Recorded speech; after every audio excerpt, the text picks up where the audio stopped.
Hey everybody, this is John with Buzzin Bee Apiaries, where we're saving the bees one day at a time. And today we are at the Warrenton Administrative office. And here's what we got. There's a hole that they're going in and out of between those two pipes. They're not very active this morning, but I see a few at the entrance. You can't barely see them. They're in there. But anyway, there's one going in. But yeah, there's bees in and out of this hole, and I've got to get the bees out and then stuff it full of steel wool to keep the bees from being able to come in and out again. So here we go. Tell us your name and what you do here. Okay. All right. All right. I'm Rose Ponton. I work with Warren County Community and Economic Development, and I was out here one day and I found a hive of bees in the wall, so I called John Short. All right. Tell them how you got my number. I found the number online, actually on the Warren and Vance Beekeepers Association Facebook page. I got in touch with their contact via email, and he gave me their number. All right. Well, thank you so much. We're going to get started on the removal now. Sounds good. All right. Have a great day. All right. I'm going to just start vacuuming the. Is it the smoker? Yeah.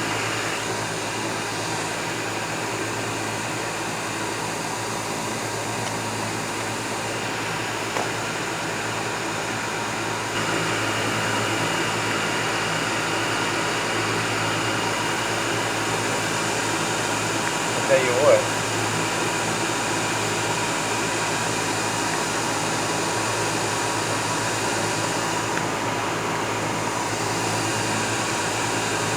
Yeah, you got another one. Here, hold it.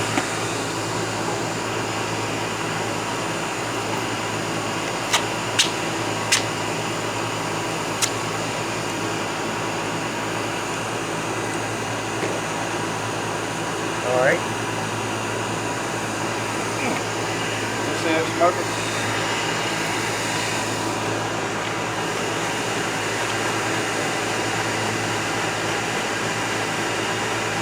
You can see the comb right there. Really? Yeah, when you go down in there and look, you can see the comb. It's a good looking comb too. Yeah, it was funny because, like, honestly, like, I don't care that there's bees living in the wall, but there's a couple of folks in our office that are, like, terrified of bugs, and I just didn't want, like, them to call the facilities people, and then the facilities people just be like, all right, well, we're just going to poison them. Yeah, that's what you don't we're want to do doing that. too. Well, yeah, that's the thing, and so, like, you know, and you know, talking about our conversation that it wouldn't have really done the job to begin with. Right. And then also, you know, like, obviously I have an affinity toward bees to begin with, so I'd rather them go to a new home than get murdered. Right, and what I'm going to actually end up doing, regardless of whether I get the queen or not, if I get the queen, I'm going to give them some comb and feed them until they start coming in with some the fall nectar, like goldenrod and aster. But if I don't find the queen, I'm going to release them and just let them join whatever beehive they want to join. Beehives do drift. People say, oh yeah, if you put those bees with these bees, they'll kill each other, and that happens some. But what I have found is, if I shake all the bees out of a beehive, and I take the comb completely away and the box completely away, they join the other bees.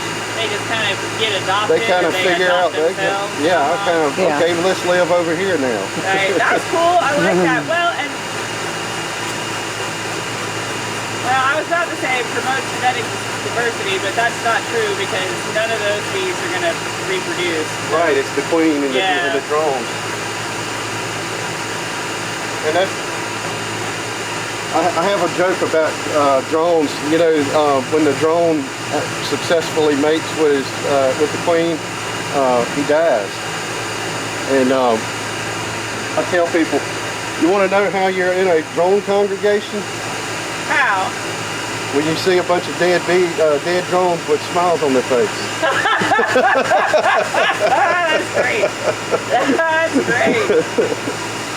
Went out in a blaze of glory. Yeah, A blaze of glory. That's great. Yeah, that's a hit at the bee sting. I bet. I bet. That's so funny. I saved that one for bee biology. The birds and the bees, shall we say. That's Yeah. right. Well, me and my girlfriend used to have a joke because I would have bees in the backyard, she'd have hummingbirds in the front yard. Oh. Like one of the biggest Yeah, I know birds. who he is. Yeah. He's got one of those, and he takes the larva out there and he'll throw a bunch of the, he'll dump a bunch of the larva on the ground and chickens will eat that. And then he'll take the comb and feed it to the big bird. Wow. Yeah. Extra protein. Yeah.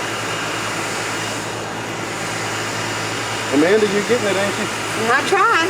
I see them in there. There's a bunch on the... Hey. Yeah, I actually had to put my glove on. It's smucker than that. Look, you can actually see them. They're on the comb right there. You can see them. Yeah. I've been baking them. Oh yeah, they're starting to come. Look it up again.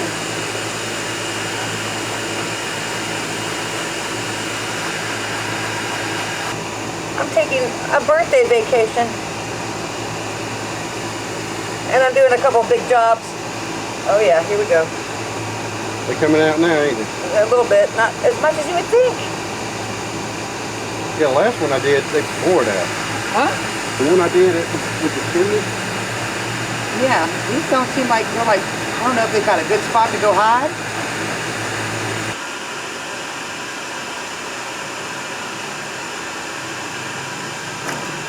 I don't know if you want to get down here and look. I'm fixing to put a flashlight on this. I'm telling you, they're just like trickling out one by one.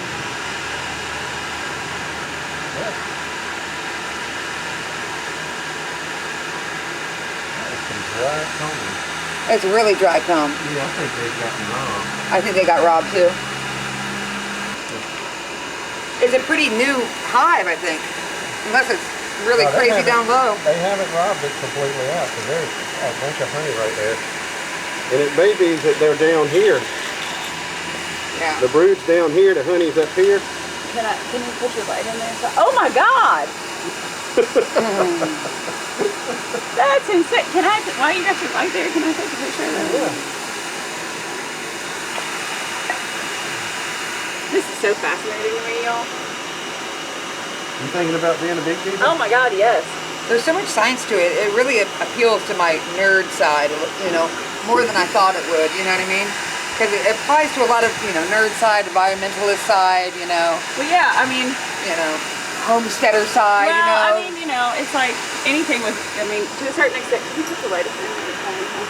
It's like, you know, they're livestock. So to a certain extent, you're taking advantage of what they do so that you can get fed. But, and you know, there's a lot of, oh, I don't think I can get a good picture of it. That's okay.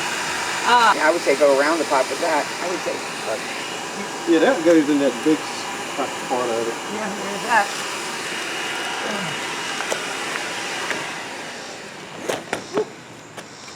Well, I'm sweating like a whore in church. It is. Louisiana humidity.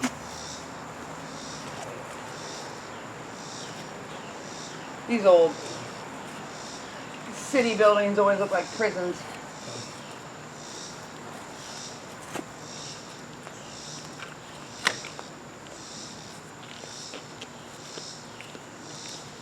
We have smoked them and sucked them all out.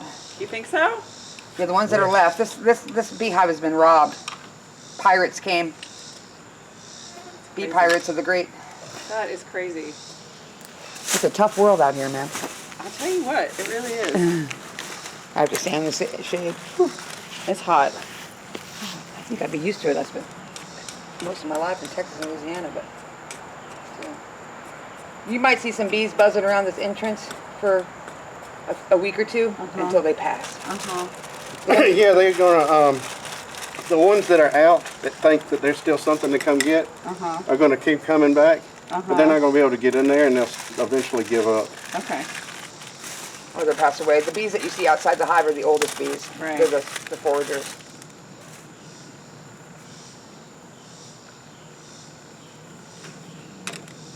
And so they can't chew through the steel wool No. the same way that they would, say, like the spray foam you were saying. Spray foam is bees. Yeah. Yeah, when they somebody was trying to do it themselves and fix it where they couldn't get in, and that foam just doesn't do it. You can't use that.